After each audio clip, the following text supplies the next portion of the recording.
الشيطان الرجيم بسم الله الرحمن الرحيم وَلَقَدْ آتَيْنَا لُقْمَانَ الْحِكْمَةَ أَنِ اشْكُرْ لِلَّهِ وَمَنْ يَشْكُرْ فَإِنَّمَا يَشْكُرُ لِنَفْسِهِ وَمَنْ كَفَرَ فَإِنَّ اللَّهَ غَنِيٌّ حَمِيدٌ وَإِذْ قَالَ لُقْمَانُ لِابْنِهِ وَهُوَ يَعِظُهُ يَا بُنَيَّ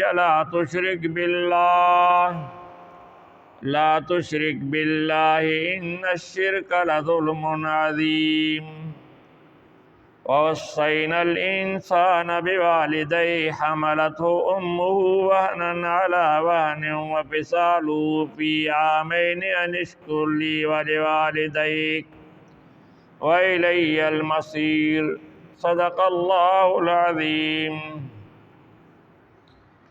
ان آیات میں اللہ تعالیٰ نے حضرت لقمان علیہ السلام کی کچھ باتیں بیان فرمائی ہیں۔ حضرت لقمان حکیم اللہ تعالیٰ کے خاص بندے تھے، جس کے بارے میں اللہ نے بیان فرمایا، اور اس سورت کا نام بھی لقمان ہے، جس سورت میں حضرت لقمان حکیم کا بیان ہے۔ اب یہ لقمان حکیم جو مشہور ہے، لوگ اسے جسمانی علاج کا حکیم زیادہ تر سمجھتے ہیں، لیکن یہ روحانی اور اخلاقی علاج کے ماہر تھے اور عقل مند تھے، سمجھدار تھے۔ اللہ رب ذوالجلال نے اس کو بہت بڑا مقام عطا فرمایا تھا۔ یہ پھر رنگ کے بھی حبشی النسل تھے، سانولے رنگ کے تھے، چھوٹے قد کے تھے، اور غریب پس منظر رکھتے تھے۔ پھر اللہ تعالیٰ نے اسے مقبولیت عطا فرمائی، علم عطا فرمایا، دانشوری عطا فرمائی، حکمت عطا فرمائی، اور ہزاروں لوگ اس کی نصیحتوں کے گرویدہ ہوتے تھے۔ نصیحت بھری تجربے کی باتیں، دانشوری کی باتیں سن کر ان پر عمل کر کے کامیاب زندگی گزارتے تھے۔ یہاں اللہ تعالیٰ نے ان کی نصیحتیں بھی بیان فرمائی ہیں، جو وہ اپنے بیٹے کو نصیحتیں کرتا ہے۔ اس کی نصیحتوں کے ہزاروں اس وقت کتابیں تھیں، ہزاروں رسالے تھے جو وقت کے حساب سے لوگ جو ہے تو چھاپتے تھے اور ایک دوسرے کو دیتے تھے، بتاتے تھے، لکھتے تھے۔ یہ اس نے طویل عمر پائی۔ حضرت یعقوب علیہ السلام، حضرت داؤد علیہ السلام کے دور تک یہ موجود تھے، اور اس سے پہلے لوگوں کی دینی رہنمائی کرتے تھے۔ جب اللہ تعالیٰ نے داؤد علیہ السلام کو نبی بنا کر بھیجا، تو پھر جو لوگ آتے خاص باتیں، خاص مسائل سننے اور پوچھنے کے لیے، کہتے تھے اب اللہ کا نبی حضرت داؤد علیہ السلام آ گیا ہے، اب اس کے پاس جاؤ اور اس سے جا کر مسائل پوچھو۔ یہ سیاہ فام لوگوں میں جو بڑے کامیاب اور مشہور لوگ گزرے ہیں، ان میں حضرت لقمان حکیم بھی ہے۔ اس طرح حضرت بلال حبشی رضی اللہ تعالیٰ عنہ جو نبی کے مؤذن تھے، وہ بھی ہیں۔ اسی طرح بادشاہ نجاشی، یہ بھی اچھے اور نیک لوگ تھے، اور اس نے بھی بادشاہ ہوتے ہوئے نبی اکرم صلی اللہ علیہ وسلم پر ایمان لایا تھا، وہ مسلمان ہو گئے تھے۔ تو اسلامی لحاظ سے یہ چند اشخاص ہیں، ویسے تو ہزاروں ہیں جن کا کردار چمک رہا ہے۔ یہ رنگ و نسل، یہ قبیلے، خاندان اللہ تعالیٰ نے بنائے ہیں۔ اللہ تعالیٰ جس میں جو کمال رکھے اسی کی مرضی ہے۔ تو حضرت لقمان حکیم کو اللہ تعالیٰ نے بہت سے کمالات عطا فرمائے تھے، اور بڑی حکمت اور عقل مندی عطا فرمائی تھی۔ تو اللہ تعالیٰ فرماتے ہیں وَلَقَدْ آتَيْنَا لُقْمَانَ الْحِكْمَةَ، ہم نے لقمان کو حکمت دی۔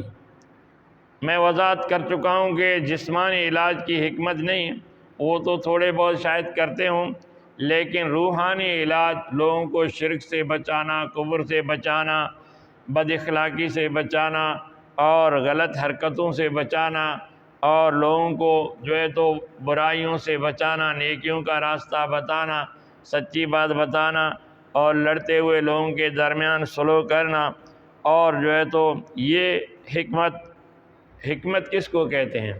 حکمت نبوت کو بھی کہتے ہیں۔ اسی لیے حضرت اکرمہ نے فرمایا تھا یہ لقمان نبی ہیں۔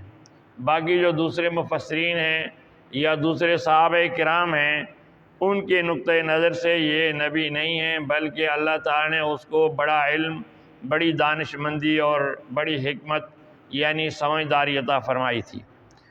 تو اس طرح جو ہے تو حکمت نبوت کو بھی کہتے ہیں، لیکن لقمان نبی نہیں تھے، اور جو ہے تو لقمان ایک نیک بندہ تھے اور صالح بندہ تھے، جس کی تعریف خود اللہ تعالی نے قرآن مجید میں کی ہے، اور اللہ نے جس کی باتیں بیان کی ہیں، تو کتنا وہ اہم ہوگا، کتنا بڑا آدمی ہوگا۔ ایک دفعہ وہ لوگوں کو نصیحت کر رہے تھے تو ایک آدمی آیا، کہا اے لقمان، کہا ہاں، کہا تو نہیں ہے جو تم میرے ساتھ مل کر جنگل میں بکریاں چراتا تھا؟ اب جو ہے تو ہزاروں لوگ تیرے پاس آتے ہیں، تیری باتیں سنتے ہیں اور تجھ سے فیض حاصل کرتے ہیں، یہ فیض تمہیں کیسے ملا؟ اس نے کہا کہ بڑی بات یہ ہے کہ میں ہمیشہ نظریں نیچی رکھتا ہوں، میں جھوٹ نہیں بولتا، لوگوں کے سے ہمدردی کرتا ہوں، ان کو میں صحیح راستہ بتاتا ہوں، شاید اس وجہ سے اللہ تعالی نے مجھے یہ مقام عطا فرمایا ہے۔ تو حکمت کا معنی ہے علم پر عمل کرنا، حکمت کا معنی ہے سمجھداری سے کام لینا، حکمت کا معنی ہے جو ہے تو برائیوں سے خود کو بچانا اور اللہ کی عبادت کرنا، اللہ کا شکر ادا کرنا، یہ حکمت ہے۔ تو فرمایا کہ وَلَقَدْ آتَيْنَا لُقْمَانَ الْحِکْمَةَ، ہم نے لقمان علیہ السلام کو حکمت عطا فرمائی۔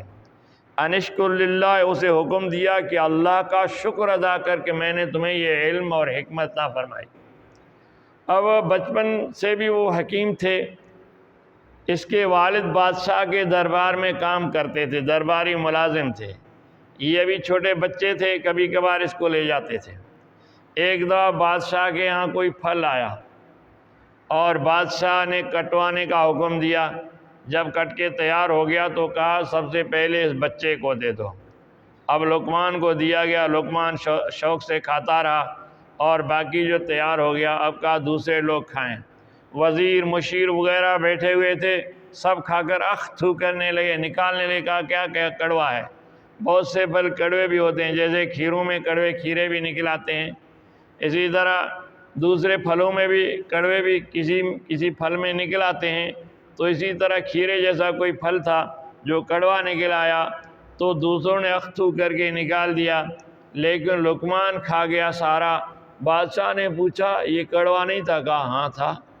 کہا یہ تو نے کیوں کھایا، پھر باقیوں نے نہیں کھایا؟ اس نے کہا دیکھو بادشاہ سلامت، آپ کے پاس مجھے ابو لاتا ہے، اور جو ہے تو ہزاروں چیزیں میں نے یہاں سے کھائی ہیں، میٹھی چیزیں، ذائقے دار، وہ میں نے کھا لیں، ایک دفعہ غلطی سے اگر کڑوی چیز آپ کے لوگوں سے مجھے ملی ہے، آپ کے دربار سے ملی ہے، میں کیوں اس کو چھوڑ دوں؟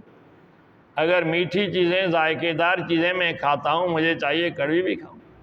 تو آپ اندازہ لگاؤ اس کے بچپن سے سمجھداری کا۔ تو فرماتے ہیں کہ وَلَقَدْ آتَيْنَا لُقْمَانَ الْحِکْمَةَ، ہم نے لقمان کو حکمت عطا فرمائی تھی، یعنی عقل مندی اور سمجھداری۔ انشکر للہ، اس کو حکم دیا کہ اللہ کا شکر ادا کر، یعنی اللہ کی بندگی اور عبادت کر۔ شکر کیا ہے؟ شکر یہ ہے کہ نعمتوں کا زبانی بھی شکر کرنا، عملی طور پر بھی شکر کرنا۔ زبانی شکر یہ ہے کہ اللہ کا شکر ادا کرے، اور عملی شکر یہ ہے کہ اس سے نیکی کا کام کرے، برائیوں سے خود کو بچائے، اللہ کی عبادت اور بندگی کرے، عملی طور پر یہ مانے، صرف زبان سے شکر شکر نہ کہے۔ وَمَن يَشْكُرْ فَإِنَّمَا يَشْكُرُ لِنَفْسِهِ، اور جو شکر ادا کرتا ہے وہ شکر اپنے فائدے کے لیے، اپنے نفس کے لیے کرتا ہے، یعنی اس کے شکر کا اس کو فائدہ ہوگا۔ ایک اور جگہ اللہ نے فرمایا لَإِن شَكَرْتُمْ لَأَزِيدَنَّكُمْ، اے لوگو تم اگر میرا شکر ادا کرو گے تو میں تمہیں نعمتیں زیادہ دیا کروں گا، جو چیز میں نے دی ہے اس سے میں زیادہ دیا کروں گا۔ وَلَئِن كَفَرْتُمْ إِنَّ عَذَابِي لَشَدِيدٌ، اگر ناشکری کرو گے پھر میں اپنے امتحانوں میں مبتلا کروں گا، پھر میرے امتحان اور میرے عذاب بھی سخت ہیں۔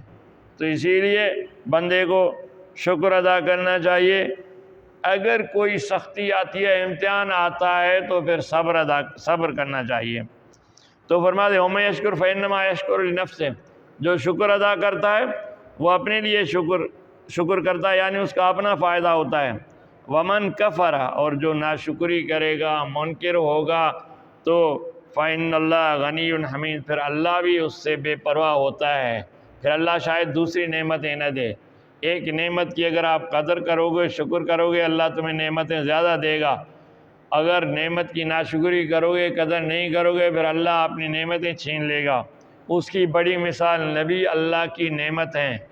نبی کو اللہ نے مکے والوں کی طرف بھیجا، انہوں نے نبی کی ناقدری کی، تھوڑے سے لوگ ایمان لائے، غریب غربا ایمان لائے، تھوڑے سے باقی لوگ ایمان لائے، باقی سب نے مخالفت کی اور پروپیگنڈا کیا، الٹی سیدھی باتیں کی، نبی کو تکلیفیں دیں اور قتل کا ارادہ کیا کہ اللہ تعالیٰ نے اس بڑی نعمت کو نبی کو کہا کہ مکہ کو چھوڑ اب مدینہ چل۔ نبی مدینہ آیا، مدینے والوں نے ان کا قدر اور احترام کیا، تو اللہ نے نبی کی نعمت جو زندگی بھر نبی دنیاوی زندگی بھر ادھر تھے اور نبی اس دنیا سے رحلت اور پردہ فرمانے کے بعد قیامت تک مدینے میں ہیں، مدینے والوں نے اس نعمت کی قدر کی، تو اللہ نے بھی اپنی نعمت کو ان میں رکھا۔ ایک جگہ قرآن مجید میں ہے، فرمایا لا اقسم بہذا البلد وانت حل بہذا البلد، میں قسم اٹھاتا ہوں اس شہر کی کہ اے نبی تو اس شہر میں رہتا ہے۔ تو ایک اور جگہ فرمایا کہ جب تک رسول آپ ان میں موجود ہیں میں ان کو عذاب نہیں دوں گا۔ اب جو ہے تو نبی اس وقت بھی موجود تھے، قیامت تک موجود رہیں گے، تو اسی لیے اللہ مدینے والوں کو عذاب نہیں دے گا۔ تو اسی لیے ہمیں چاہیے کہ نعمتیں جو آ رہی ہیں ان کا ہم شکر ادا کریں تاکہ اللہ تعالیٰ نعمتیں بڑھائے اور ناشکری اور کفر نہ کریں۔ انشاءاللہ باقی باتیں بعد میں ہوں گی۔ وآخر دعوانا الحمدللہ رب العالمین۔